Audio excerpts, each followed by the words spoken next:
Hai teman-teman, kembali lagi bersama saya di channel Akuntansi A19 Universitas Negeri Semarang. Pada kesempatan kali ini, saya John Rici Purba, NIM 17214190006, dosen pengampu Prabowo Yudo SEMSI, ingin menjelaskan mengenai bab 11 sistem informasi akuntansi, yaitu sistem pendukung pengambilan keputusan. Pokok pembahasannya di sini ada sekitar 8. Yang pertama, apa yang disebut dengan pembuatan keputusan, kemudian membangun konsep, ketiga sistem pendukung pengambilan keputusan, kemudian keempat pemodal matematika, dan seterusnya. Pertama itu apa yang disebut dengan pembuatan keputusan. Nah, sistem pendukung keputusan adalah sistem informasi berbasis komputer yang menggabungkan model data dalam upaya memecahkan masalah tidak terstruktur dengan keterlibatan pengguna yang ekstensif melalui tatap muka pengguna yang mudah digunakan. Selanjutnya itu pembuatan keputusan atau making decision, yaitu tindakan memilih di antara berbagai alternatif solusi pemecahan masalah. Selanjutnya itu ada fase pemecahan masalah. Pertama itu ada aktivitas intelijen, yaitu mencari di sekitar lingkungan kondisi yang harus dipecahkan. Kemudian yang kedua itu aktivitas perancangan, yaitu menemukan, mengembangkan, dan menganalisis tindakan yang mungkin dilakukan. Yang ketiga itu ada aktivitas pemilihan, memilih tindakan tertentu dari beberapa yang telah tersedia. Selanjutnya itu yang keempat ada aktivitas pengkajian, yaitu memeriksa pilihan yang telah tersedia. Kemudian selanjutnya itu pendekatan sistem. Sederetan langkah yang dikelompokkan ada 3 tahap. Yang pertama itu upaya persiapan, kemudian pendefinisian, kemudian upaya pemecahan masalahnya. Selanjutnya itu ada cara pandang sistem atau sistem view, yaitu memandang operasional usaha sebagai sistem yang menjadi bagian dari lingkungan yang lebih luas. Pentingnya cara pandang sistem akan seperti ini. Yang pertama itu mencegah manajer agar tidak bingung, kemudian menekankan pentingnya memiliki tujuan yang baik, kemudian menekankan pentingnya semua bagian organisasi untuk bekerja sama, kemudian mengangkat hubungan antara organisasi dengan lingkungannya. Selanjutnya menempatkan nilai tinggi pada informasi yang dapat dari input yang hanya dapat dicapai melalui sistem perputaran tertutup. Selanjutnya itu membangun konsep. Pertama itu ada elemen proses pemecahan masalah. Kebanyakan masalah yang dipecahkan manajer dapat dianggap sebagai permasalahan sistem. Sebagai contoh, perusahaan sebagai suatu sistem yang tidak berfungsi sebagaimana mestinya, atau terdapat masalah dengan sistem persediaan, sistem komisi penjualan, dan seterusnya. Solusi masalah sistem adalah solusi yang membuat sistem tersebut memenuhi tujuan yang dengan lebih baik. Selanjutnya memiliki solusi terbaik. Menurut Harry Michberg, 3 pendekatan dalam memilih solusi terbaik. Yang pertama itu ada analisis, yaitu evaluasi dan atas pilihan secara sistematis dengan mempertimbangkan konsekuensi pilihan-pilihan tersebut pada tujuan organisasi. Selanjutnya itu ada penilaian, yaitu proses pemikiran yang dilakukan oleh seorang manajer. Selanjutnya ada penawaran, yaitu negosiasi antara beberapa manajer. Selanjutnya struktur permasalahan.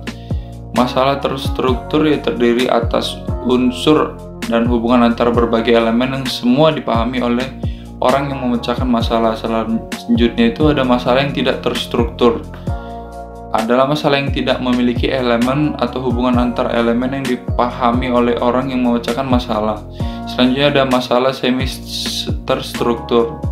Adalah masalah yang terdiri atas beberapa elemen atau beberapa hubungan yang dipahami oleh si pemecah dan beberapa yang tidak dapat dipahami. Selanjutnya ada jenis keputusan. Pertama, keputusan terprogram, yaitu bersifat repetitif, dan rutin. Dalam hal prosedur tertentu digunakan untuk menangani sehingga keputusan tersebut tidak perlu dianggap baru. Selanjutnya keputusan tidak terprogram, yaitu bersifat baru, tidak terstruktur, dan penuh konsekuensi. Tidak terdapat metode yang pasti sehingga memerlukan penanganan khusus. Selanjutnya ada sistem pendukungan pengambilan keputusan atau sistem DSS. Adalah sistem yang didesain untuk membantu manajer memecahkan masalah tertentu. Model DSS adalah model yang menghasilkan laporan khusus yang berskala serta output dari model matematika yang berisikan respon terhadap pemilihan ke basis data. Pemodelan matematika. Model adalah abstraksi dari sesuatu digunakan untuk mewakili permasalahan yang harus diselesaikan. Entitas adalah model yang memiliki suatu objek atau aktivitas digunakan sebagai objek yang menyebabkan masalah. Selanjutnya ada jenis model. Yang pertama ada model fisik, naratif, grafis, matematis. Model matematis. Keempat jenis model memberikan pemahaman yang komunikasi. Selain itu, model matematis memiliki kemampuan produktif. Yang pertama itu memberikan pengertian, selanjutnya itu memfasilitasi komunikasi, selanjutnya memprediksi masa depan. Selanjutnya itu ada simulasi. Simulasi di sini adalah tindakan menggunakan model. Selanjutnya ada skenario, yaitu menggambarkan kondisi yang mempengaruhi simulasi. Selanjutnya ada variabel keputusan, adalah nilai input yang dimasukkan manajer untuk mengukur dampak pada entitas. Kemudian ada teknik simulasi, yaitu permainan bagaimana jika atau what if game. Adalah proses pengulangan untuk mencoba beragam alternatif keputusan.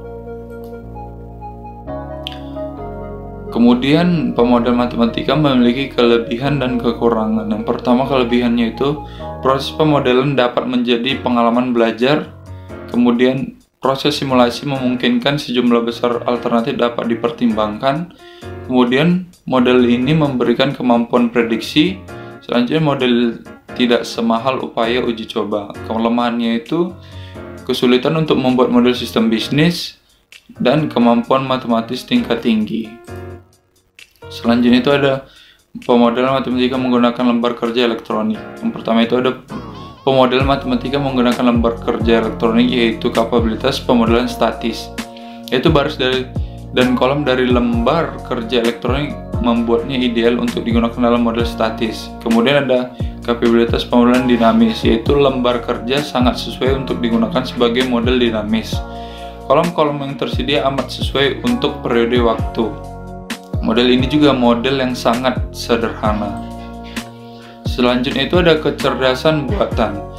Kecerdasan buatan atau artificial intelligence adalah aktivitas penyediaan mesin komputer dengan kemampuan untuk menampilkan perilaku yang akan dianggap sama cerdasnya dengan jika kemampuan tersebut ditampilkan oleh manusia. Sejarahnya itu pertama kali yaitu program komputer ALIF pertama disebut logic teoris yang kemampuannya terbatas untuk berpikir. Selanjutnya itu ada General Problem Solver atau GPS yang ditujukan untuk digunakan untuk memecahkan segala masalah.